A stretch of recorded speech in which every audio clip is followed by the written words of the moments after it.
Welcome back friends. आज का जो वीडियो प्रीमियर है ये +1 के एनसीईआरटी से रिलेटेड है। तो जैसे हमने प्लांट फिजियोलॉजी स्टार्ट की थी तो हमने चैप्टर नंबर 11 कर लिया था। उसमें आपको मैंने कराया था ट्रांसपोर्ट इन द प्लांट्स। तो उसमें आपने पूरा पढ़ लिया था कैसे सेल टू सेल मूवमेंट होती है, कैसे रूट से लीफ तक transpiration pull theory, source and sink आपने सारा पढ़ लिया। मुझे उम्मीद आपको क्लियर हो गया होगा। फूड कैसे ट्रांसलोकेट करता है फ्लोइम, वाटर एंड मिनरल कैसे करता है जाइलम। सो उसमें मिनरल जो न्यूट्रिशंस है एक सेपरेट टाइप का चैप्टर बनाया हुआ है कि मिनरल कैसे ट्रांसपोर्टेड होते हैं। तो मिनरल काफ़ी इंपॉर्टेंट कंपोनेंट्स होते हैं, तो इसमें आप आज मिनरल के बारे में आपको हमको करवाएंगे। तो पूरा वीडियो समझने के लिए काइंडली एंड तक देखिएगा चैनल को, इस वीडियो को। तो वीडियो अच्छा लगे तो शेयर कर दीजिए। So first is the method to study the mineral requirement of plant. और किसी प्लांट को कितने मिनरल चाहिए उसके स्टडी करने का क्या मेथड है। इसमें 1860 में यूलियस वॉन सैच थे, प्रोमिनेंट जर्मन के बॉटनिस्ट थे। उन्होंने डेमोस्ट्रेट किया था first time that the plant could be grown to the maturity in a defined nutrient solution. So एक न्यूट्रिएंट सोल्यूशन तैयार किया, उसमें उन्होंने कहा भी प्लांट को ग्रो किया जा सकता है, उसके लिए सॉइल की कोई ज़रूरत नहीं है। उस टेक्निक को उन्होंने नाम दिया था, न्यूट्रिशन वाले सोल्यूशन में ग्रो करने को उसने हाइड्रोपोनिक्स का नाम दिया था। Since the number of improvise method अभी हमने डिराइव कर लिए हैं। So the essence of all the method involve the culture of plant in the soil free defined at the mineral solution में कर लेते हैं। These method required purified water चाहिए, इसके लिए मिनरल न्यूट्रिएंट साल्ट चाहिए जो है। So can you explain why this is so essential, इनकी क्या ज़रूरत है। After series of experiment in which the roots of plant were emerge in nutrient solution where in an element was added, फिर उसमें element को add किया गया, remove किया गया, गिवन ए बैरिड कंसनट्रेशन को कम या ज़्यादा किया गया मिनरल की।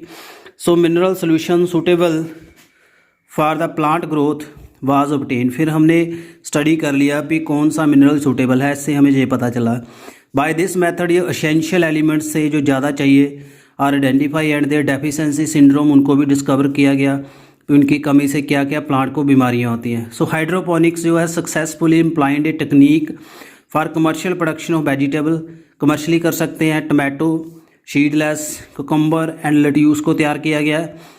तो इसमें एम्फिसाइज किया गया है डैट द न्यूट्रिएंट सोल्यूशन जो है must be adequately aerated to obtain the optimum growth. तो इसलिए एयर की भी रिक्वायरमेंट है। तो यहाँ आप देख सकते हो न्यूट्रिएंट कल्चर हाइड्रोपोनिक्स है, इसमें प्लांट ग्रो किया है, इसमें वाटर एंड न्यूट्रिएंट के लिए फनल है, ये एरिएटिंग ट्यूब है, इसको जब हिलाएंगे तो एयर इसमें डिजोल्व हो जाएगी। तो ऐसे ये ग्रो कर रहा है कॉटन का प्लांट, तो दिस इज़ कॉल्ड हाइड्रोपोनिक्स। तो मुझे उम्मीद आपको हाइड्रोपोनिक्स क्लियर हो गया होगा। Next we have essential nutrient जो मिनरल एलिमेंट्स हैं। मोस्ट ऑफ द मिनरल जो सॉइल में प्रेजेंट होते हैं can enter the plant through the root. In fact more than the 60 element of the 105 जो पीरियोडिक टेबल में है वो प्लांट के लिए ज़रूरी हैं। सम स्पीसीज कम्युलेट, जैसे सिलेनियम है अकोमुलेट होते हैं, some other gold, while other growing near the test site take up the radioactive strontium भी ले लेते हैं। There are the technique that are able to detect the mineral even at very low concentration, that is 10⁻⁻8 ग्राम पर millilitre. तो हम इसको trace भी कर सकते हैं प्लांट में, हमारे पास इतनी टेक्निक्स है। So question is whether all the Divers mineral present in the plant, for example gold and selenium जो है प्लांट में मिलते हैं, रियली नेसेसरी हैं, क्या इसकी सच में ही प्लांट को ज़रूरत है। How do we decide what is essential for plant, what is not. तो हम इसे कैसे डिसाइड क्या करते हैं। तो इसका क्राइटेरिया है एसेंशियलिटी का। सो element must be absolutely necessary for supporting the normal growth, normal growth करवाए, रिप्रोडक्शन, उसकी एब्सेंस में प्लांट को उसका कंप्लीट साइकिल ना हो, शीड की सेटलिंग ना हो। तो फर्स्ट ये criteria. Requirement of the element must be specific and not replaceable by other element. उसकी स्पेसिफिक ही रिक्वायरमेंट होनी चाहिए, उसका कोई अल्टरनेटिव एलिमेंट ना हो। जैसे आयरन है, जैसे हम कर रहे हैं deficiency of any one element, उसको हम कोई अदर ना दे सके। तो element must be directly involve in metabolism, सीधे मेटाबॉलिक प्रोसेस में इन्वॉल्व होनी चाहिए। तो जैसे हाइड्रोपोनिक्स मेथड है, plant are grown in tube through which the slight incline हुआ है material, pump circulate the nutrient, pump कर देता है।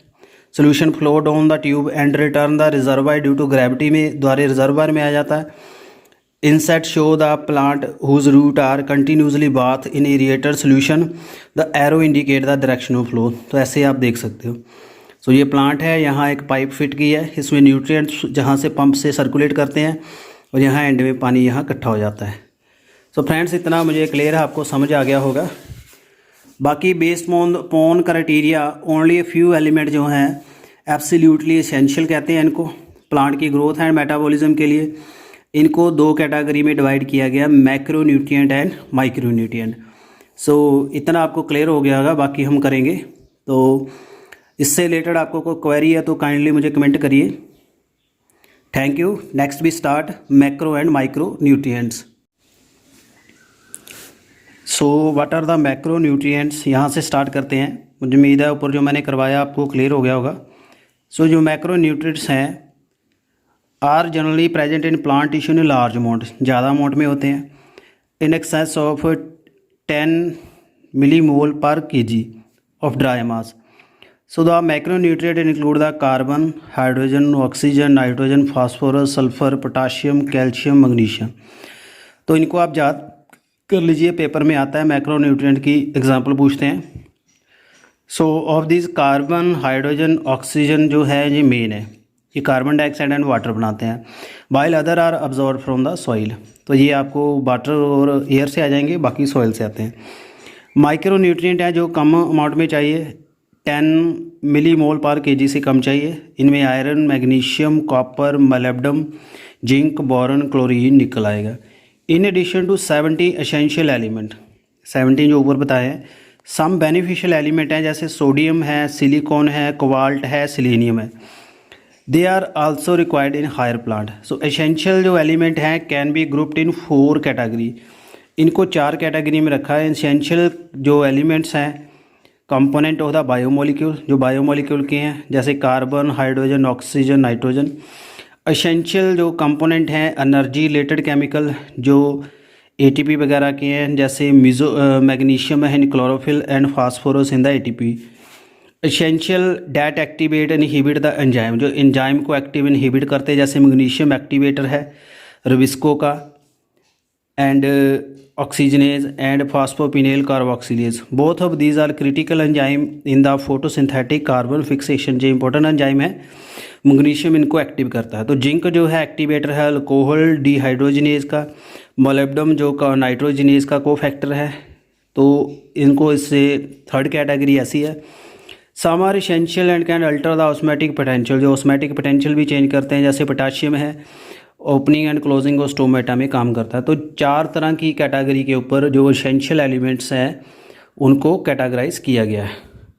Role of macro and micro, इनका क्या रोल है तो ब्रीफली यहाँ से लिखा हुआ है। नाइट्रोजन का देखिए, एसेंशियल है, required for plant in great amount, तो NO3 की फॉर्म में आता है।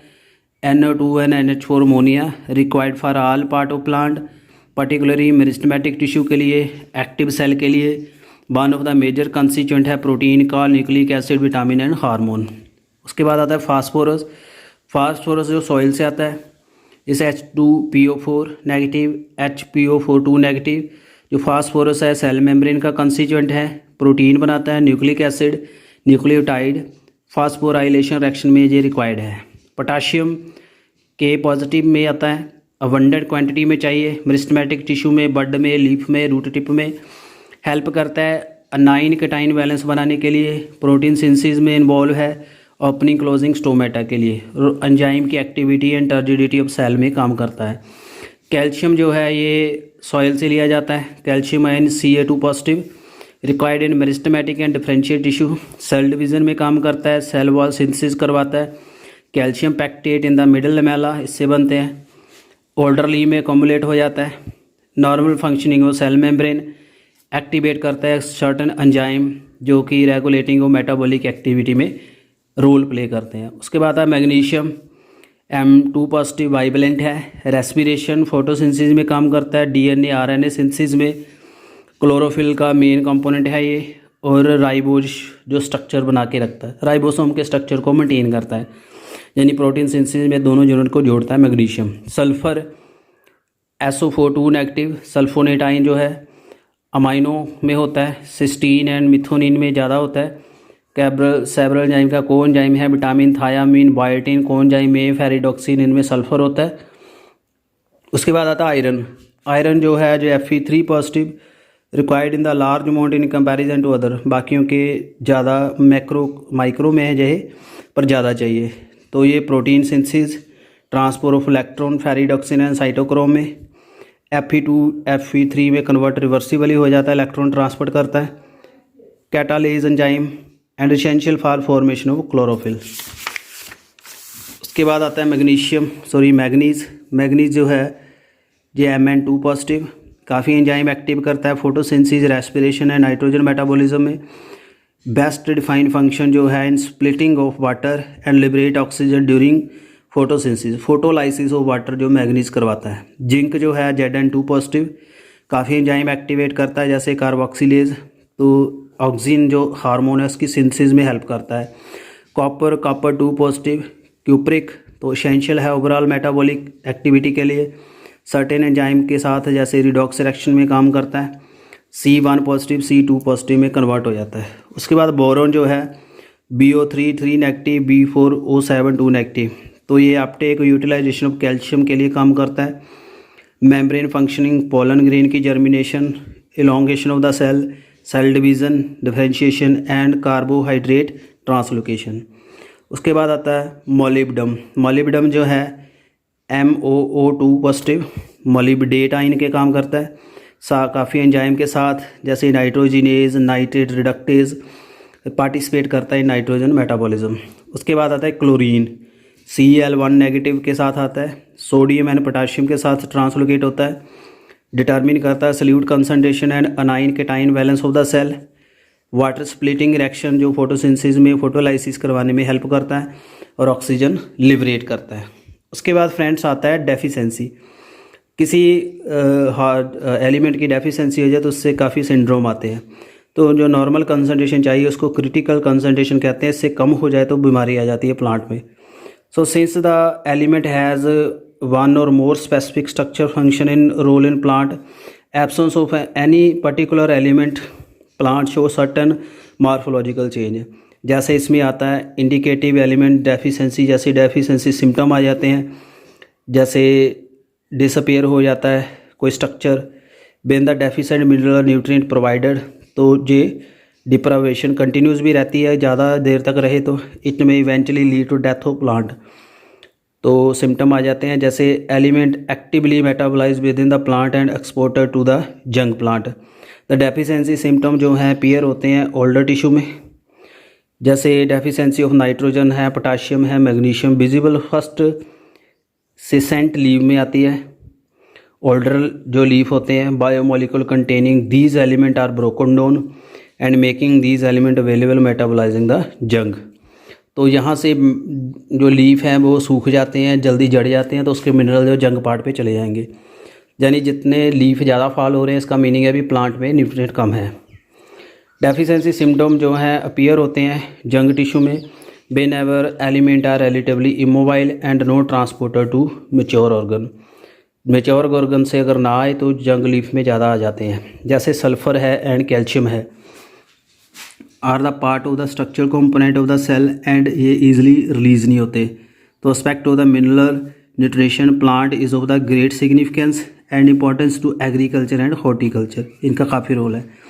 काइंड ऑफ डेफिशिएंसी सिंड्रोम जो है इसमें क्लोरोसिस आ जाएगा, नेक्रोसिस आ जाएगा, स्टंटेड ग्रोथ, छोटा रह जाएगा plant, premature leaf fall and bud fall हो जाएगी, सेल डिवीज़न रुक जाएगी। क्लोरोसिस है क्लोरोफिल का लॉस होना और पीले पड़ जाते हैं पत्ते।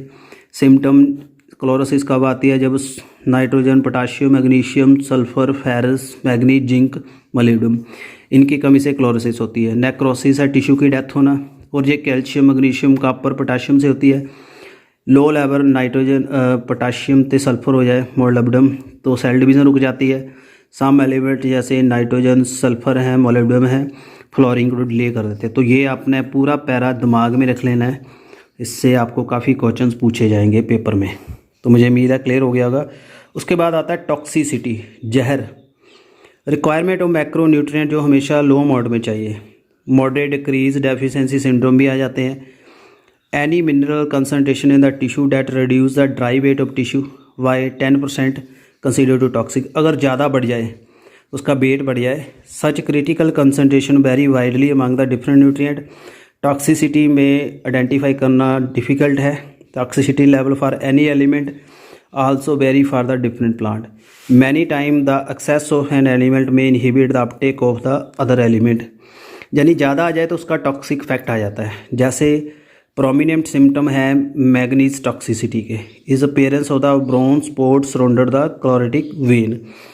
ब्रोन स्पॉट आ जाएंगे वेन में। It important to note that the manganese जो है compete करता है आयरन के साथ uptake with magnesium for binding with enzyme. तो manganese also inhibit the calcium translocate in shoot fax. Therefore excess of manganese जो अगर बढ़ जाए तो आयरन, मैग्नीशियम एंड कैल्शियम की डेफिशिएंसी हो जाएगी। ये आपने पूरी लाइन दिमाग में रखनी है। सो टॉक्सिसिटी का भी आपको मुझे उम्मीद है क्लियर हो गया होगा। अगर किसी एलिमेंट की कंसनट्रेशन ज़्यादा हो जाए तो वो टॉक्सिसिटी बन जाती है। उसके बाद आता है मैकेनिज़्म। अब अब्जॉर्ब कैसे होते हैं। मच ऑफ स्टडी जहाँ की गई है, कैसे आइसोलेट किए गए हैं, टिश्यू ऑर्गन में कैसे जाते हैं।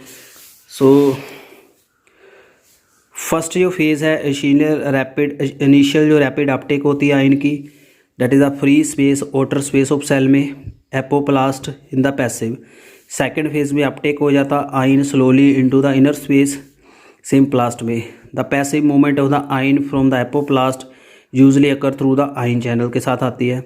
जो ट्रांस मेम्ब्रेन प्रोटीन है डेट फंक्शन है the selective pore. On the other hand the entry exit ion and from the symplast required the expenditure of the energy. Expenditure होता है एनर्जी का, सिम्प्लास्ट से सेल के अंदर चला जाता है, उसमें जाने के लिए एनर्जी चाहिए, उसको एक्टिव प्रोसेस कहते हैं।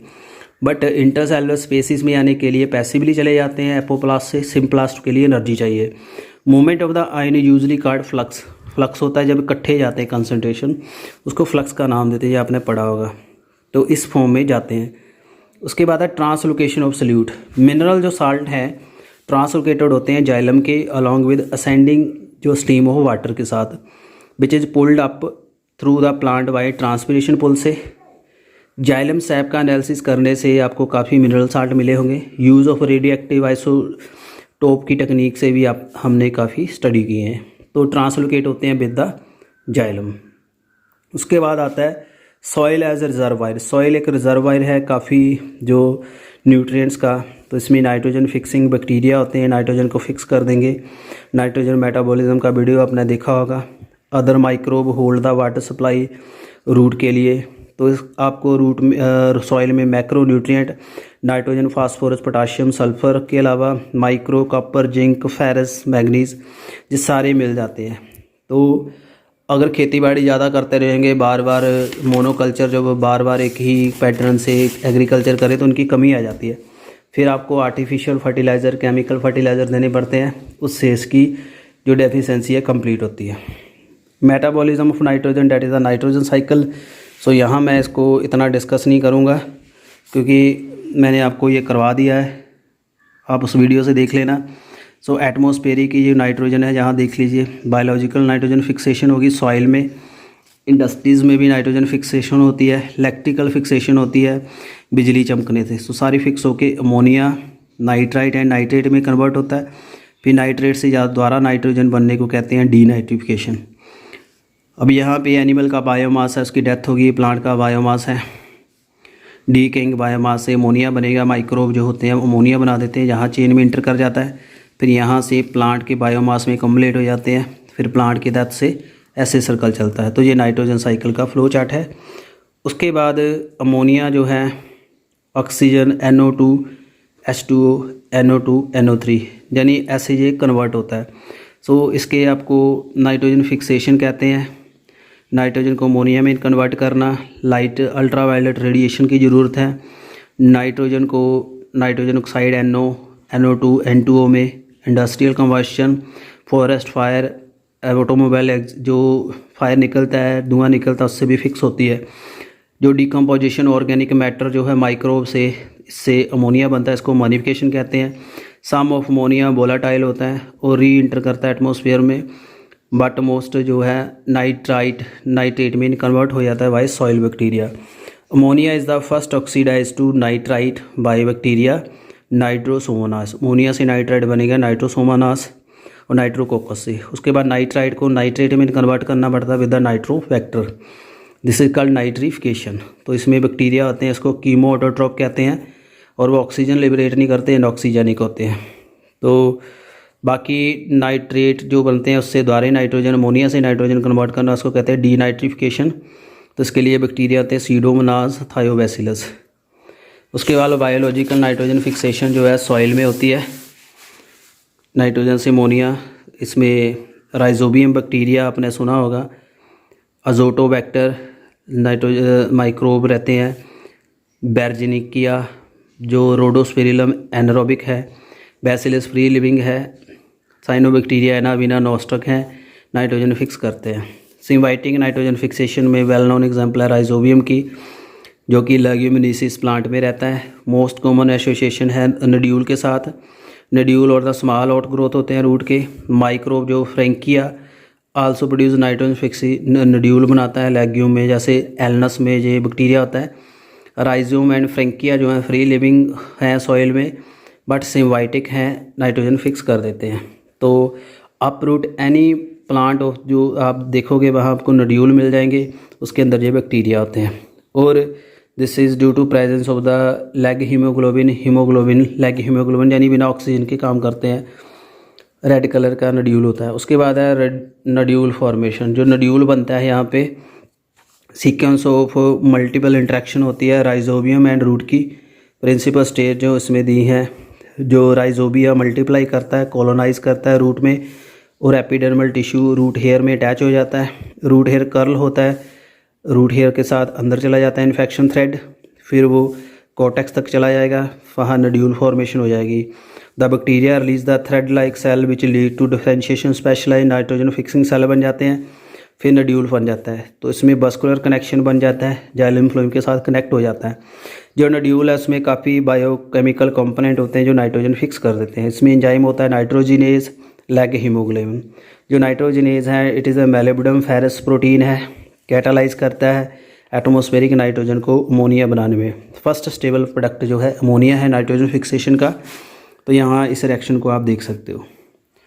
तो यहाँ ये थ्रेड बन रहा है रूट हेयर से, बैक्टीरिया है, इन्फेक्शन थ्रेड अंदर जाएगा, फिर ये नड्यूल जो है कॉर्टेक्स एंड जाइलम फ्लोएम तक चला जाएगा। ये वीडियो मैंने आपको दिया है बड़ा डिटेल में, वहाँ से देख लेना आप, नीचे लिंक भी आपको पेस्ट कर दूंगा। एंजाइम नाइट्रोजनेज जो हाईली सेंसिटिव होता है मॉलिक्यूलर ऑक्सीजन के लिए, इसको एनारोबिक कंडीशन चाहिए। तो नड्यूल जो है ऑक्सीजन को ख़त्म कर देता है, तो इसके लिए ऑक्सीजन स्कैवेंजर होता है, इसमें लेग हीमोग्लोबिन होता है इसके अंदर, तो वो ऑक्सीजन को ले लेता है, तो एनारोबिक कंडीशन में काम करता है। But during the nitrogen fixing जो they become anaerobic thus protecting the nitrogenase enzyme. तो you must have notice the above reaction that the ammonia synthesise by nitrogenase. तो इसके लिए आप देख सकते हो ये रिएक्शन है, एटमॉस्फेरिक नाइट्रोजन अमोनिया में बन रही है नाइट्रोजनेज से, तो found is the nitrogen fixing bacteria मुझे मिलता है। तो ये एंजाइम है नाइट्रोजनेज, ये भी आपको मैंने दिया था वीडियो में। नाइट्रोजन बाइंडिंग सबस्ट्रेट के साथ कर रहा है, फिर रिडक्शन हो रही है, 2 हाइड्रोजन जुड़ गए, फिर रिडक्शन से 4 हाइड्रोजन जुड़ गए, फिर रिडक्शन से 6 जुड़ गए। तो ऐसे आपको अमोनिया के मॉलिक्यूल निकलेंगे, फिर बाद में एंजाइम बाहर निकल जाता है। फेट ऑफ अमोनिया, जो अमोनिया बनता है तो काफ़ी अमोनिया माइन में कन्वर्ट हो जाता है, प्लांट इसको यूटिलाइज कर लेते हैं, नाइट्रेट में कन्वर्ट कर देते हैं। सो लेटर क्वाइट टॉक्सिक है, plant hence cannot accumulate in it. So NH4 जो है सिंथेसाइज होता है, अमाइनो एसिड बन जाते हैं इसके, उसके रिडक्टिंग अमाइनेशन हो जाएगी। अमोनिया रिएक्ट करता है अल्फ़ा कीटो ग्लूटारिक एसिड से, फिर ग्लूटामिक एसिड बन जाता है, तो ये भी एक अमाइनो एसिड बनता है, इसको कहते हैं रिडक्टिव अमाइनेशन। उसके बाद है ट्रांस अमाइनेशन, तो इसमें एक ग्रुप दूसरे के साथ जुड़ जाता है, अमाइनो ग्रुप ट्रांसफ़र हो जाता है। जैसे ग्लूटामिक एसिड है, मेन एसिड है from which transfer of NH group जो है अमाइनो ग्रुप है दूसरे अमाइनो एसिड के साथ जुड़ जाता है, इसको ट्रांस अमाइनेशन कहते हैं। तो जैसे अमाइनो डोनर है, अमाइनो एक्सेप्टर, तो ऐसे जुड़ जाएगा। द टू मोस्ट इम्पोर्टेंट जो अमाइड है asparagine and glutamide found in the plant are structure part of protein. They are found from two amino acid namely aspartic acid and glutamic acid. तो इनकी inter conversion से एस्पाराजीन and glutamine बन जाते हैं। By addition of another amino acid to each, जो hydroxyl part होता है acid का वो रिप्लेस हो जाता है NH2 के साथ। Since the amide contain more nitrogen than the amino acid, so they are transported to other part of plant by xylem in addition to the transpiration stream नड्यूल जो प्लांट के होते हैं जैसे सोयाबीन के एक्सपोर्ट करते हैं fix nitrogen as ureides urea की form में। So this compound also have particularly high nitrogen to the carbon ratio. So friends, this was all about the mineral nutritions. This is the summary of the chapter. So kindly मुझे comment करके बताना कैसा video लगा। तो यानी nitrogen fixation का जो topic है ब्रीफ में दिया हुआ है, बट काफ़ी टेक्निकल यहाँ जो एग्जांपल्स हैं बैक्टीरिया वगैरह हैं वो अपने दिमाग में रखने हैं। बाकी मिनरल न्यूट्रिशंस में जो मेन पॉइंट थे toxicity, critical concentration, particular macro and micro nutrient का रोल, एसेंशियल एलिमेंट की क्लासिफिकेशन, हाइड्रोपोनिक्स, ये आपने क्लियरली समझ लिया होगा। तो कैसा वीडियो लगा काइंडली कमेंट करना। बाकी के वीडियो के लिए चैनल के साथ बने रहिए। Thank you and stay tuned.